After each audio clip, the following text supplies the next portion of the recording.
Alright, what's going on, everybody? So it's been a minute since I've come back to the top decks page where they leak all the stuff for new One Piece things. So not a lot has been updated, but we did get an interesting reveal. So you've already seen it because I left it on the screen. But we're getting Kalgara as the leader. Now I'm pretty sure we were supposed to get Nami. That was what the leak said. Of course, it was not confirmed that Nami was it. But I'll be honest, I'm glad that Nami's not getting another leader. So yeah, Kalgara is actually the other leader we're getting, and he's just straight up mono yellow. So that actually works out pretty good because we already have Shandorian cards, character cards that didn't really work well in Enel. But now that Kalgara is a leader, more of those Shandorian warriors can come out, like Wiper, and what's her face, Shan. I don't remember her name, Sharian, whatever her name is. I don't remember her name. But you get what I'm talking about, where we get a leader that helps out the other Shandorian characters. So we get stuff for, Braum, we get stuff for Rocky, that's her name. So I think that's pretty cool. I mean, I did want to play Skypiea stuff, but I didn't want to play Enel, right? Because I feel like Enel, I'm sorry, but Enel's kind of corny. I mean, it's not as corny as Queen, but like Enel's kind of corny.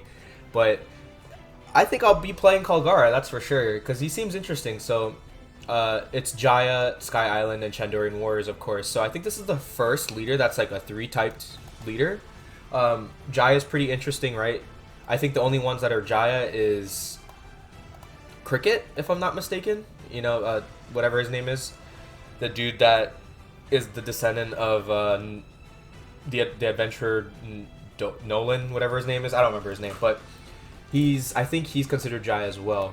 But Dawn times 1 when attacking, so you're swinging 6k every time. You put a character with Shandorian Warriors from your hand into play that costs equal or less than the number of Dawn you control. Then if you played a card, put the top card of your life in your hand. Okay, so it's yellow, right? So it's going to be dealing with life. But I think that's a pretty good fair exchange, especially since, say you do have Wiper in your hand. Wiper is a 5-drop card.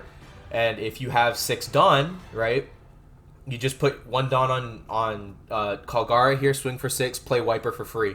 But you have to strike yourself, technically. But that's pretty... I think that's pretty fair. Since he's mono yellow, you're going to have a lot of life manipulation. I think that's pretty cool. I think this is a pretty well-rounded yellow leader. Like, for the first time ever, I think yellow has, like, a pretty well-rounded, not crazy broken leader. And I'm saying this even though we already know what, Vegapunk is. He only has 2 life. But, like, just being able... With only 2 life, you're life manipulating with Vegapunk a lot to where you get your satellites in there. So you're always getting cards on board for free. But for this guy, I feel like you're getting... It's pretty well rounded. I mean, if you can find a way to restand this guy, right? Because it's not once per turn. It's Dawn times 1 when attacking. If you can find a way to restand him and attack again, you get another Shandorian for free. But you do have to strike yourself again. So it's really balanced for yellow, in my opinion. I might be playing him when set 8 comes out, whenever that may be. But yeah, really cool. I think Kalgara is also the guy who meets Nolan or whatever. I can't remember his name. I think that's his name. And then, like, everything that happens. Skypiea goes up to the sky.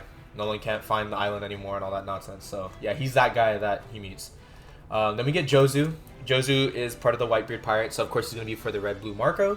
On play, you may return one of your characters other than this card to your hand. Return up to 1 cost 6 or lower characters to the original owner's hand. So, not bad in my opinion for a blue. So when you play him, it's a 6-drop 7k, so that's pretty good stats, right? Especially for the ability, and he's counterable. You get to return one of yours, and you get to return a 6-drop or less on your opponent's board if you want to, right? It doesn't say your opponent, it's just the original owner. So it could be it could be another one of yours, or it could be your opponent's. So that's actually pretty good, right? It's like a better, in my opinion, I think it's like a better 7-drop Dofi, the one that came in the starter deck, in my opinion. Because if you do have something on board that you also want to return, you get to return 2. But if you don't, hey, guess what?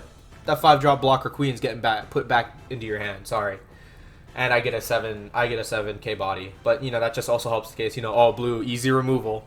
That's just the case at this point. They're not helping the case anymore. They're just sticking to it. It's like, yeah, blue has easy removal, no consequences. So I feel like people will be playing this in the Marco deck, right? It'd be a nice 6-drop to play instead of like 6-drop Thatch or something. So that's pretty good. And then we get Charlotte Custard, so yet more Big Mom stuff, right? Because purple yellow pudding is a thing, so we're getting more Big Mom stuff. We get once per turn activate main. You may add the top card of your left to your hand. Give it to one of your characters plus 1,000 power until the end of your opponent's next turn. Okay, so it's not bad, right? It's okay. Since it's yellow, you're gonna have easy life manipulation, so you don't have to swing with this card. You can always keep it active, and you'll always have a way to boost something up and keep it plus 1,000 until my next turn. So it's an okay card. I don't think people will be running it as much, right? Because yellow doesn't really care about boosting cards. That's more of a red thing. Yellow's all about triggering and life manip, but it's something. It's something you could play. And then we have Nitro. Nitro is one of the homies, right? And it's a Big Mom pirate. And I'd like to say that surprisingly it's better than most of the homies, right? It's better than Robin, and it's better than Hera in my opinion. It's activate main. You may rest this character, give it to one of your Charlotte puddings plus 2,000 for the turn. So not bad. It could be your leader. It could be one of your 1-drop puddings. So you can make your 1-drop puddings actually swing now instead of putting Dawn on them. But really cool, really cool. I can say that at least the homies are getting cards now. Like almost all the homies have cards. So I'd like to say that this ability is pretty okay. I mean, it's cool that Charlotte Pudding gets her own homie because all the homies we've had only work with Big Mom, right? We have Napoleon, we have Hera, and then we have what's his name, Zeus, and the son, Prometheus. I think that's his name. So all those work with Big Mom, but Nitro works with Charlotte Pudding, so pretty cool. And then we get Pedro. Pedro's a good card now. So Pedro's of course green, so he's gonna work with either what's it called? What's her name? Carrot. I don't know why I couldn't remember her name. You could put this also in Chopper, right? Because Chopper's red-green, but Chopper works well with the animals. But for Pedro's ability, it's not bad. So it's a 4-drop blocker. Of course, it's Minx, so he works probably better in Carrot, but we'll see. When KO'd, choose one. Rest up to one of your opponent's Dons. KO up to one of your opponent's rested costs 6 or less. So yeah, that's not a bad removal, right? That's just the event card we got in OP-06 recently. I think it's You're Not Even Worth Killing Time. That's Zoro's event card, the green 4-drop. So that's pretty much the event card as a character. So that's really good. I'd say this is a very good Pedro card. Finally, our boy gets some good recognition instead of dying to Pero Sparrow, dude.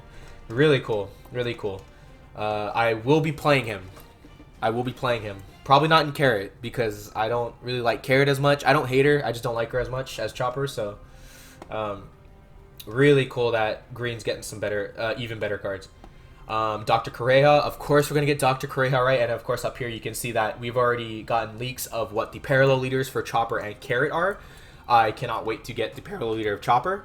What it looks like is that they actually combine. Like, it looks like they go together. Like, if you put Carrot on the left and Chopper on the right, really cool. But again, back to it. Of course, we're going to get Dr. Correja as a card because Chopper is getting his own leader now. So on play, look up to the top 4 and then choose a Tony Chopper with Drum Kingdom. Sorry, a Tony Chopper or a card with Drum Kingdom. So we do still have a chance. We do still have a chance for Wapple to have a card. Maybe even a chance for him to be the boss monster. Who knows? So yeah, either a Chopper or a Drum Kingdom, except for Correja herself. And then you reveal it, you add it to your hand, then you put the rest in the bottom in any order. So it's just your basic 1-drop search, right? But it's for Chopper, so Chopper obviously gets his mentor as his search. That's really cool. She is a rare, so there is a possibility we will get, a alternate art of Dr. Correja. So interesting. Same for Pedro. Pedro is also a rare, so Pedro's alternate art. I really hope they're not gonna pull like a a joking, meme on us where Pedro's alternate art is him dying to Pedro, where it's him lighting the cigar. I really hope that's not his alt. I really hope that's not the case. But yeah, Dr. Correja is a rare, and we might get an alternate art of her. And then the final card that we've gotten in this update is Electrical Luna. Electrical Luna is for the Minx cards. This is Carrot's move that she used, and it's a main. All your opponent's rested characters with the cost 7 or less do not become active during your opponent's next refresh phase. And the trigger is pretty good. You just rest one of your opponent's characters. It doesn't matter what cost they are. So it's Noah's Ark, right? But for only one character. So Not bad.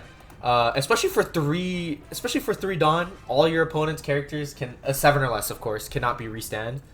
That's pretty good for green, I might say. This can, you know what? I can see myself running this in Perona, right? Since Perona is green black, and if you run that 10 drop Kuzan, right? Kuzan minus is 5 to everything on your opponent's board. So if they have like an 8 drop or a 9 drop on board, if they even have a 10 drop on board and your Kuzan's still up and it's your turn and all of his stuff is rested, and you still have that Kuzan on board and you play this, they're staying tapped. That's pretty good. I could see Electrical Luna being ran in Perona. I could see myself running Electrical Luna in Perona. So I might actually put that in there. Really cool for... I'm so glad Green's getting better cards, dude. I'm so glad. Especially Pedro's one of them. Electrical Luna. Very, very, very stoked. Very, very hyped for Calgara. Calgara, again, seems like one of the most well-rounded mono yellow leaders out there. I don't want to say balanced, right? Because if I say balanced, then, you know, we might find something and he's not balanced, and yada, yada, yada. Yellow's still crazy, and it's dumb and stupid with all the triggers they get. But I feel like with all the Shandorians we have, you can't really go crazy with it. Also, this could be a leader that Upper Yard is ran in, so Upper Yard will finally see some play. That stage barely sees play. I don't think it even sees play at all, so yeah. So yeah, very excited for Calgara. Again, not really interested in Red Blue Marco, so any of the blue Whitebeard stuff, I mean, it is interesting, right? I'm just not interested in what Red Blue Marco. So yeah, especially for Jozu. Jozu got a really good ability in my opinion. Same for Pedro. Pedro's really cool to see. Chopper's alternate art card, really cool. Hopefully I can pull that whenever set 8 comes out in Electrical Luna as well, mostly for Perona. So yeah, that's going to be it for the leaks. Hopefully we get some more in the future. And I'll see you in whatever I make next.